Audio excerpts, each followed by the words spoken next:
Alright guys, TacticalRab back again today. Hope you're all doing well and enjoying your day so far, and after an incredibly difficult season for Crimsix and the New York Subliners so far this year, with World Championship qualification still looking incredibly unlikely. FormaL has raised the possibility that could karma for previous seasons of Crimsix's bad action towards teammates and other situations as well be coming back to bite him this time round. FormaL feels bad for his situation, but feels like he might be just desserts for Crimsix based on the last few years. Very much intrigued to your thoughts in the comment section below. Hit the like button if you enjoy. Subscribe if you're new as always. I would greatly appreciate it. Really upset the channel. Thank you very much indeed for doing that one. Plenty to dive into today. First of all, of course, wanted to mention this. The Boston Breach kind of challenges event that's going on, I believe, 1 weekend before Major 4. The roster lock, I guess, is 1 week away for that, right? So pretty interesting stuff. There's a roster lock for challenges, I guess, before this kind of final big event of the season. Challenges event July 8th through the 10th, 1 weekend before, of course, the Major kicks off 1 week after that in New York, though. And just to mention this real quick from Morks, of course, pretty well-known player back in the day as well in Call of Duty. He decided to leave to go to Halo. Few players attempted this at the start of the season because Halo Infinite was looking up, Call of Duty was looking down, but very quickly the tables have turned on that. Not necessarily that Call of Duty is looking so much up, it's more that Halo is looking very much down. They barely have any event. It's so boring, honestly, to even try and keep up with that scene. And a lot of the players that tried to make it over there didn't really have that much success. Some of them did, but some of them kind of struggled. And Morks does say that he is planning to return to Call of Duty for Modern Warfare 2. Of course, decent player on Florida back in Modern Warfare as well, so he's looking to make the return. So we'll see how that one goes. For a lot of these guys that are trying to get back in with no expansion, it's always going to be a difficult time. Now, of course, speaking of challenges, this other was rather interesting just to mention. Electrify Steel and COD Agent putting on what effectively is kind of like a world championship, as it should have been, for the challenger side tournament with 32 teams. Pretty sure this is just North America though, so not really a world championship. You guys know what I mean. 32 teams, some auto qualification, some last chance qualifier. Thought this is rather cool to look at and to see, but at the same time we do have to wait and see whether the CDL will do anything at all on the whole the whole situation with the Challengers World Championship as it is right now. The feedback that they've got from the players themselves, and pretty much everyone says that, look, we need to change this quite significantly if we want anyone to actually believe the CDL cares about Challengers, and we'll see if they bring any update to that over the coming days. Speaking of that though, because Clay's been down there in Challengers, he's been absolutely frying, right? And look, yes, you got to say he's been playing against Challenger level players now, that of course aren't going to be quite as good as Pro League level players, but still his numbers are pretty phenomenal. Like, he's a 1.10 overall KD, 5th highest in North America, 1.07 hard points, 1.25 search, 1.12 control, 2nd highest Slayer rating as well, which is honestly really impressive for an AR to be dropping this high Slayer rating, which effectively is just the amount of kills. I'm pretty sure the way it worked is, let's say you have a 5-map series that goes round 11. What amount of kills would you be getting over that series based on your statistics in kind of the other matches that you've played? And that gives you a pretty good indication of how much impact someone is having generally. And yeah, 2nd highest in the entire world, I suppose. Loads of assists, 4th highest at KAD, kill, assist, or deaths, overall plus 52. So fair play to Clay, he's been killing it, and even says this: if you follow my career, you know my best event is always the World Championship. So yeah, he wants to obviously perform well for the Amateur World Championship. He can qualify for it, but also hopefully get picked up somewhere for the Pro World Championship, which seems rather unlikely at this point. We'll see how it goes though, because of course he was on the Subliners earlier this season to not much success, and arguably they should have made a call earlier on as to getting rid of either Crimsix or Clayster and the whole Neptune drama as well. That probably has chalked their season, because their current team I think is easily good enough to make a run and actually be competitive at the World Championship, but actually qualifying for it is something that is still very much up in the air right now. Speaking of some other teams as well, I thought this was cool from COD Gamepedia. These are the statistics, the entire history of the statistics for organizations in the CDL era. Now you can go and look at, for here, every team in the CDL, I'm pretty sure at the very least, what the stats are for all the players on the rosters. Now this I thought was kind of incredible from FaZe. Every player on the current roster, at least with the exception of Priestahh and Prestinni, of course, who subbed in for 3 maps in that series against Optic, has a 1.0 KD or above. Simp's numbers are just ridiculous, right? The fact that he has a 1.12 in KD over 3 years as an SMG player is just absurd. But every player is positive. Arcitys is positive by 21 kills over all of these maps. aBeZy 1.03, Cell with a 1.15, Simp with a 1.12, even Major Maniac positive, of course, during that just one season back in the Modern Warfare days as well. And I wanted to look up kind of as a contrast, because of course we saw these guys play each other the other day. This is Los Angeles Thieves. This is the entire history of the organization, right? Last year and this year. And all 10 players that have played for them, only one of them, that being Slasher, is actually positive. I thought this is quite remarkable. Kenny's of course played for them for 2 seasons now. He has a 0.99, Drazah has a 0.99, Octane has a 0.99, Envoy has a 0.96, TJ 0.91, Venom, Temp, John, and Huke as well.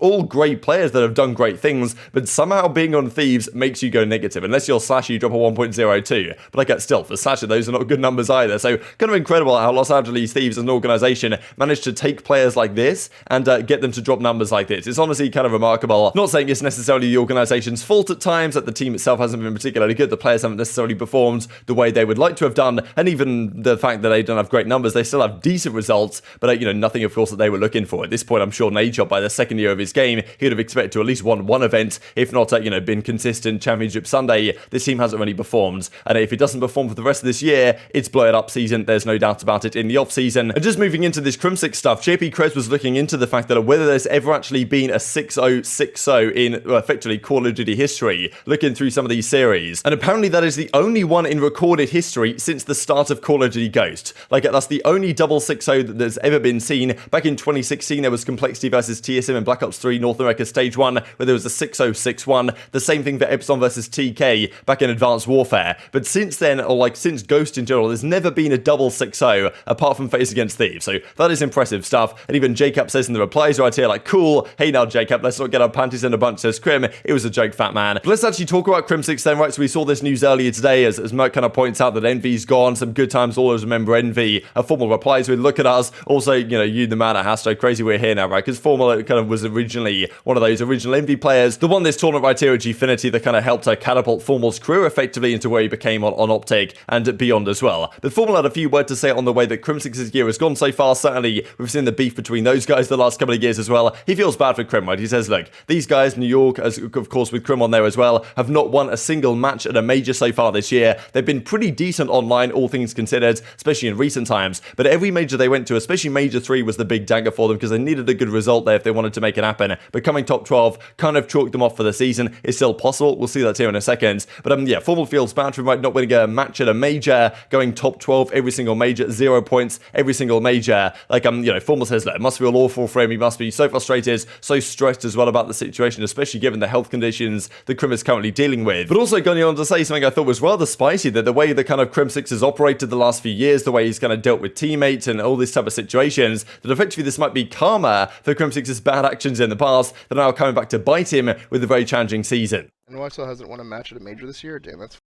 dude. You guys gotta understand, it's fun to poke fun at teams like that, but dude, I feel for him, man. That sucks. That's such a year. That sucks, man.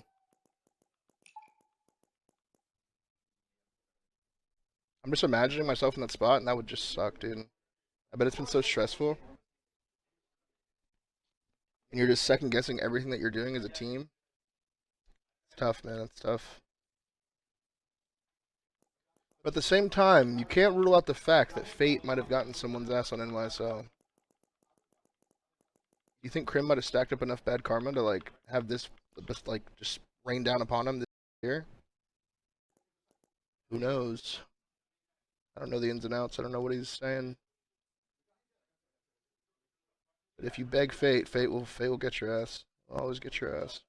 So I don't know if you guys think there's any truth to this, whether karma actually exists in the Call of Duty context, even though, as Crim will say here in a second, he made a tweet a couple of years ago kind of saying that he does believe karma exists in certain situations. So we'll see if, Crim thinks that it's kind of coming back to bite him in a way. But this is some of the drama, right, back in 2021, when Crim and FormaL were having a bit of beef over the whole MVP prize money split thing from back in their 2017 Infinite Warfare World Championship days. But it's not like Crim has been best friends with everyone for many years at this point, right? We talked the other week that he's burned a lot of bridges with, especially the star players the last few years. For example, this year going on to the Optic Texas situation, the fact that Shotzi, Illy, and even Rambo seem to be quite happy to get rid of Crim based on the way he was acting last year didn't seem ideal. So it's not necessarily karma in that sense, but it's more that Crimsix kind of has maybe burned bridges to such a degree and not been the greatest teammate the last couple of years, maybe last year especially, that kind of put him in a situation where he's not teaming with the best players, therefore he doesn't get the best results, right? But even then, the fact that they've come top 12 every major, despite the team that they had at the start of the year that theoretically was so promising, is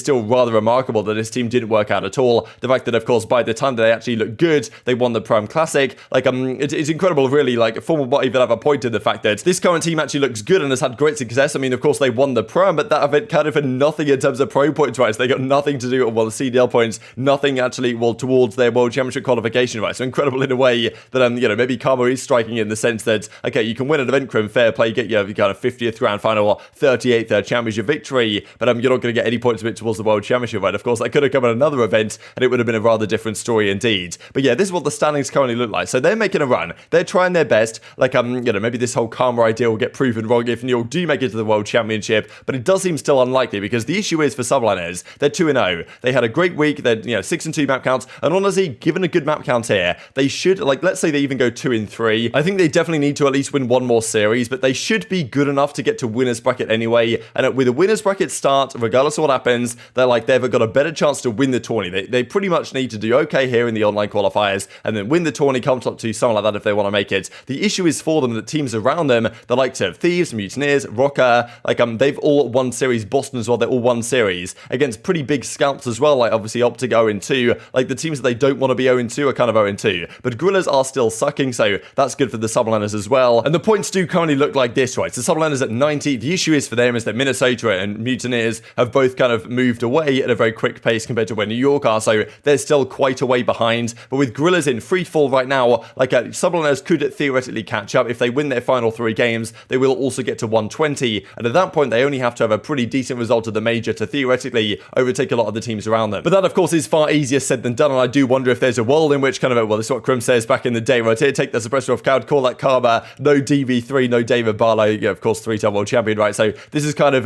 what he's talking about, not Karma the player, but Karma, the kind of idea that what goes around, it comes around, I suppose, and Crim seems to believe that that's a possibility, so it would be kind of crazy for FormaL to be proven right if, let's just say, New York have a really good stage, they perform very well, they get into a position where they could qualify, and then have one crucial series to win and they lose it or something, that'd be remarkable. But of course, time will only tell what's going to happen. A few interesting things to close out the video here. Thought this is pretty interesting from CDL Screamintel doing the top 5 flexes in Call of Duty Vanguards. Thought, honestly, pretty good list. Now, Attach, I think, technically right now is the main AR on that Minnesota team, technically. So that's kind of why he's not here. And Cellium is supposedly now back to the flex, and Arcitys is now the main AR again. So, bit of a mess on that front, to be honest. But yeah, Cell, Sib, Skies, honestly think that's a pretty good top 3 right now. Skies probably deserving of this, realistically. I do think that the likes of Illy and Gizmo probably would be here in 5th or something if they actually played this entire season. Temp in number 4, I think, is maybe justifiable as well. I feel like Paul X has also got to be kind of here or hereabouts as well, just because I think he's been really good for the Summerlander since he's joined their roster. Cammy on current form, I think, probably is deserving of 5th, but, we'll see how that goes. I definitely think this is very changeable, especially on the bottom end, but Cellium and Simp to me are clear number 1, number 2, night and day are pretty much ahead of the rest of the league. And speaking of FaZe, thought this is maybe not out of pocket by Toronto Ultra, but of course they do play them at this coming weekend, right? On this Friday, we've got Toronto versus FaZe. Always a good series, generally, but FaZe pretty much always win. I think that it's kind of crazy. FaZe's record against Los Angeles Thieves is 8-0 in the last 2 years.